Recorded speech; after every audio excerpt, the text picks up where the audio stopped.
Assalamualaikum warahmatullahi wabarakatuh. Kembali lagi bersama saya Adi di channel Ngulik. Di channel ini dan juga pada kesempatan kali ini saya akan membacakan atau membawakan sebuah kisah misteri ataupun cerita dari cerita horor untuk kalian semua. Yang kali ini berjudul Pesugihan Kawin, karya dari Mbak Nafila. Bagaimana ceritanya? Kalian tentunya pasti penasaran kan bagaimana ceritanya? Kita langsung saja menuju ke ceritanya. Mari kita simak ceritanya berikut ini. Persiapkan diri kalian.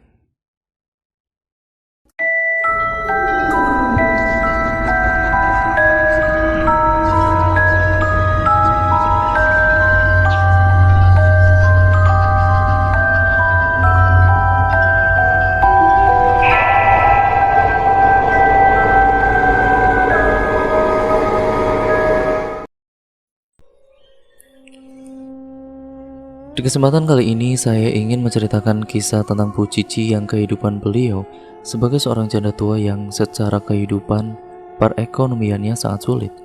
Untuk makan pun harus mendapatkan belas kasih dari tetangganya terlebih dahulu baru bisa makan. Tapi untungnya di zaman sekarang ini ada yang namanya bantuan dari desa yang setidaknya bisa mencukupi kebutuhan untuk sehari-harinya. Tapi di balik kehidupan Bu Cici ini, ada cerita mistis yang membuat dirinya menjadi seperti sekarang ini, yang benar-benar membuat Bu Cici ditinggalkan oleh saudara-saudaranya dan dikucilkan oleh warga sekitar. Awal ceritanya Bu Cici ini yang dilahirkan dari keluarga yang biasa saja, keluarga yang sederhana. Dia itu mempunyai adik perempuannya, sebut saja namanya Yuni. Bu Cici dengan adik perempuannya yang usianya tidak terpaut jauh, hanya berselisih 3 tahun saja. Nah, sewaktu Bu Cici remaja, dia dipersunting oleh lelaki sebut saja namanya Pak Karto. Dan hasil dari pernikahan itu mereka mempunyai 2 orang anak, dengan kehidupan 2 orang anak dan kedua orang tuanya yang sudah dalam keadaan sakit-sakitan.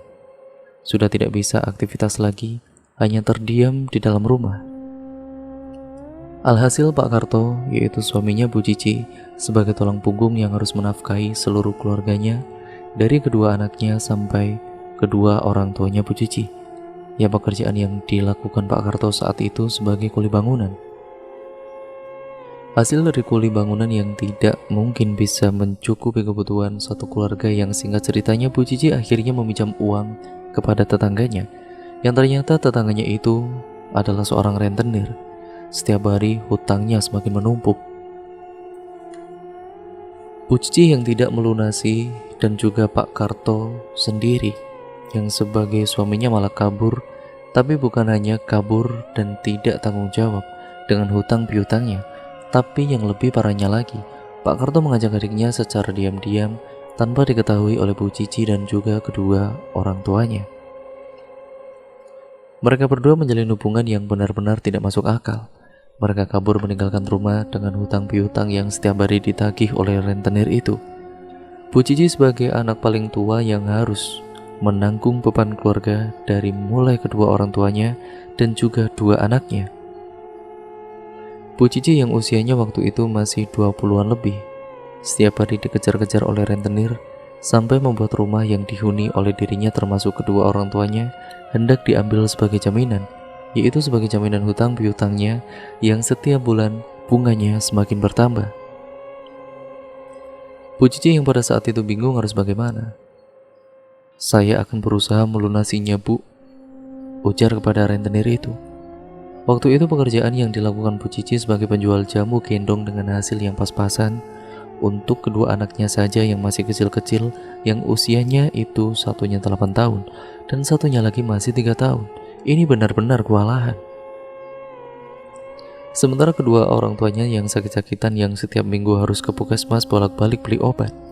Sewaktu Bu Cici ini berjualan jamu gendong, dia bertemu dengan salah satu temannya. Bu Cici menceritakan tentang masalah perekonomiannya dan juga mendapatkan saran serta solusi yang bisa membuat rumah yang dihuni Bu Cici tidak diambil oleh rentenir itu dan hutang piutangnya itu bisa terlunasi. Solusi yang disarankan oleh temannya ini tentang pernikahan dengan sesembahan. "Kamu gak usah takut, tetangga kamu sendiri yang di ujung desa sana, dia juga melakukan hal yang sama. Tapi untuk mendapatkan itu semua termasuk untuk bisa kawin dengan makhluk goib, tempatnya sangat jauh. Singkat ceritanya, dengan melihat kondisi yang waktu itu Bu Cici seorang janda akhirnya mengikuti saran dari temannya itu. Mereka berdua pergi ke salah satu tempat yang perjalanannya itu kurang lebih 4 jam lamanya. Dari kampungnya, mereka naik angkot sampai 3 kali. Bu Cici yang izin dengan orang tuanya dengan alasan mau belanja kebutuhan. Ya padahal kenyataannya yang sebenarnya itu Bu Cici datang ke dukun untuk melakukan ritual kawin yang layaknya nikah sama manusia. Ada penghulu dan ada saksinya. Penghulunya sendiri itu sang dukun dan saksinya itu temannya sendiri. Bu Cici yang melihat sosok gaib yang dengan badan besar dan wajah yang menyeramkan berubah menjadi seorang pemuda yang sangat-sangat tampan. Aku mau saja menikah dengan sosok itu, walaupun menakutkan, menyeramkan, tapi setelah berubah menjadi sosok yang sangat tampan seperti itu. Sampai singkat ceritanya, setelah pernikahan itu dilangsungkan, Bu Cici diberikan saran oleh dukun untuk selalu melakukan apa yang diinginkan oleh pasangannya. Jadi kapanpun itu Bu Cici harus siap melayani, yang paling utama itu setiap Jumat Kliwon jangan pernah tinggalkan kamar dari jam 8 sampai waktu subuh. Setelah mendengar saran dari dukun, setelah sampai di rumah dan juga 3 hari setelah itu kebetulan malam itu adalah malam Jumat Kliwon, Bu Cici di dalam kamarnya dan juga kedua anaknya yang biasanya tidur bersama diminta untuk tidur dengan kakek dan juga neneknya. Pintu kamar yang terbuat dari kayu dikunci rapat-rapat agar anak atau orang tuanya tidak bisa masuk ke dalam kamar.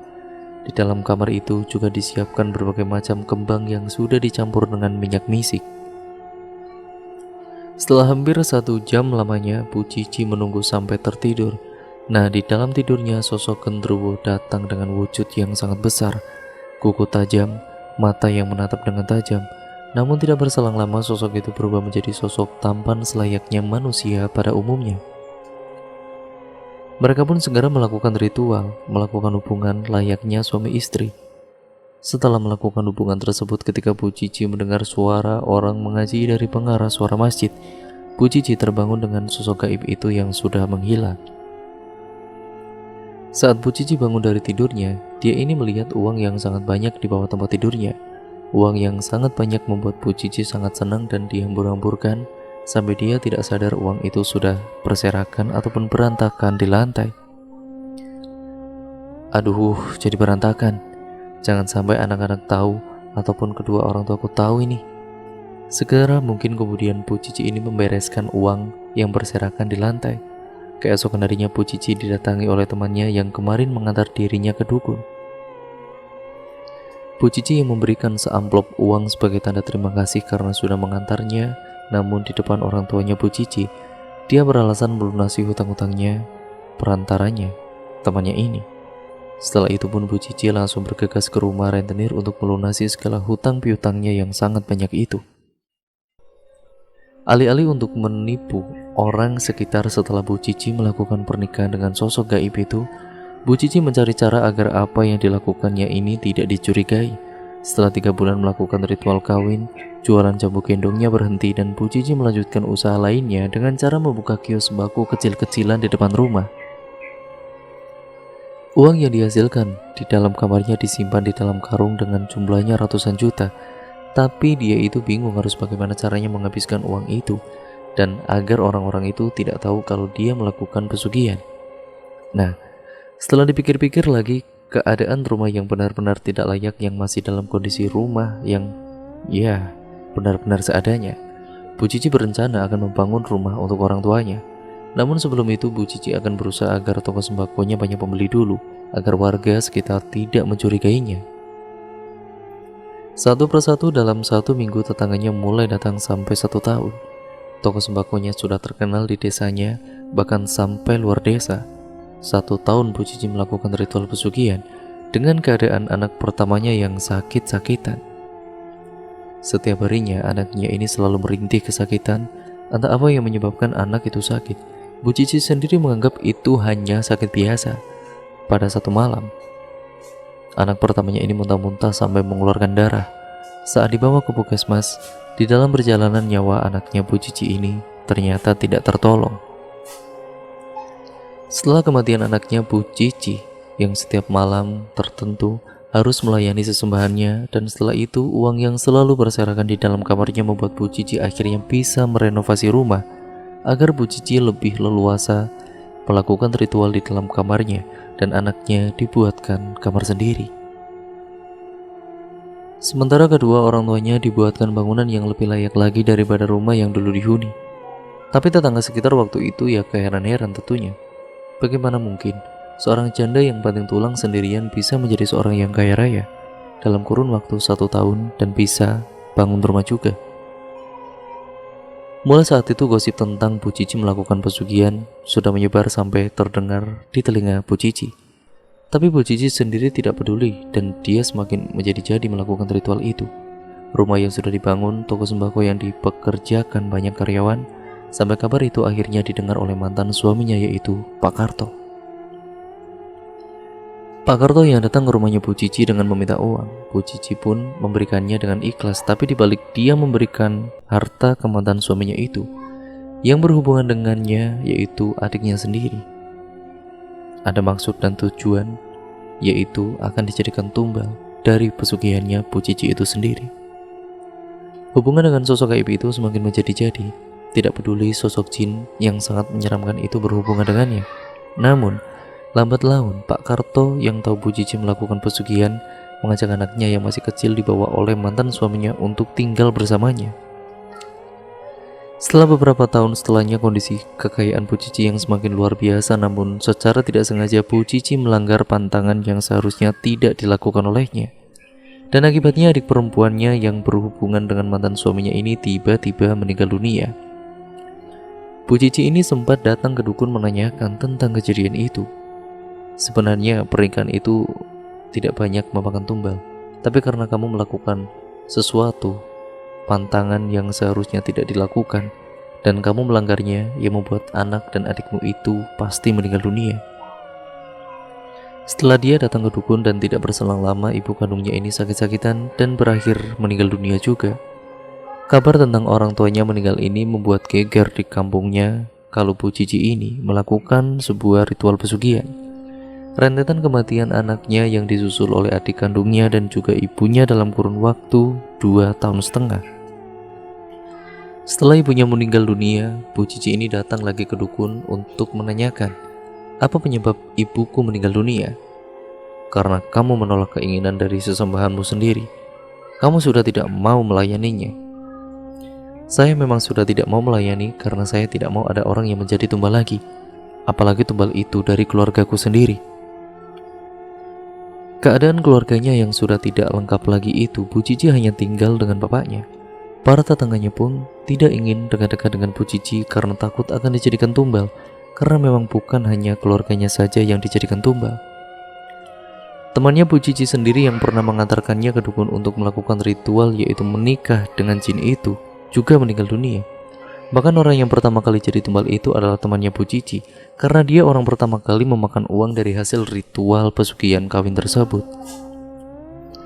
Bu Cici sudah tidak lagi melakukan hubungan dengan sosok gaib itu, yang membuat seluruh harta bendanya ini kini kemudian perlahan-lahan menjadi habis. Apalagi dengan keadaan bapaknya yang sakit-sakitan membuat Bu Cici ini ternyata semakin terpuruk. Singkat ceritanya, sudah diperiksakan ke beberapa rumah sakit tapi tidak kunjung sembuh-sembuh. Singkat cerita, setelah hartanya ini hanya tersisa 2 rumah, rumah orang tuanya dan juga rumahnya sendiri. Namun setelah orang tuanya ini meninggal dunia, salah satu rumah itu dijual untuk menghidupi dirinya sendiri. Sementara toko sembakonya yang memang sudah tidak berisi lagi, semuanya sudah habis karena untuk biaya pengobatan orang tuanya dan juga untuk kehidupan dirinya sendiri. Sudah berbulan-bulan Bu Cici yang sudah tidak lagi melakukan hubungan dengan sesembahannya, sampai akhirnya Bu Cici ini meminta pertolongan kepada Ustadz untuk melepaskan perjanjian dengan sosok gaib itu. Namun perjanjian antara manusia dengan iblis itu untuk melepaskannya tidak semudah membalikan telapak tangan. Iblis tidak akan begitu saja melepaskan manusia atau hamba-hamba Allah yang sudah terjerumus ke dalam lembah kesesatan kemusyrikan. Sampai singkat ceritanya, rumah Bu Cici yang dibangun dengan uang pesugihan itu dijual, sementara dia kemudian memilih untuk tinggal di belakang rumahnya. Dengan satu tempat tinggal yang terbuat dari bilik bambu karena memang hanya itulah yang Bu Cici miliki sekarang ini. Dengan keadaan yang sudah tidak bisa apa-apa, sudah tidak bisa bekerja lagi. Ya karena setiap apapun yang dilakukannya hanya cacian dan sindiran dari orang-orang sekitar yang didapatkannya. Sementara Pak Karto dan anaknya yang nomor 2 ini entah kemana perginya. Mereka selamat dari jerat pesugihan dengan segala keadaan yang sebatang kara, hidup di gubuk bilik bambu di belakang rumahnya yang telah terjual. Bu Cici yang mengandalkan belas kasih dari tetangganya untuk bisa menyambung hidup, sampai sekarang ini kondisi Bu Cici sangat memprihatinkan akibat ulahnya sendiri yang melakukan pesugihan kawin. Dulu yang pernah merasakan menjadi orang kaya dan segala kemewahan, tapi sekarang hanya hujatan, cacian dari warga sekitar yang diterimanya. Apa yang ditanam, itulah yang akan dituai. Dan cerita pun akhirnya selesai sampai di sini ya teman-teman. Terima kasih untuk kalian semua yang sudah menyimak video kali ini. Terima kasih juga untuk kalian semua yang sudah mampir di channel Ngulik ini ya teman-teman. Apapun yang baik-baik ya kalian ambil dari cerita ini, yang buruk kalian buang jauh-jauh ya teman-teman. Dan jadikan itu semua sebagai pembelajaran untuk kita semua agar kita menjadi manusia yang jauh lebih baik lagi ke depannya. Jangan lupa untuk kalian like, comment, dan share video kali ini sebanyak-banyaknya juga. Jangan lupa pula untuk kalian klik tombol subscribe serta klik juga tombol lonceng notifikasinya agar kalian tidak ketinggalan video terbaru selanjutnya dari channel Ngulik ini. Sekian dan terima kasih, sampai berjumpa di video yang selanjutnya. Wassalamualaikum warahmatullahi wabarakatuh.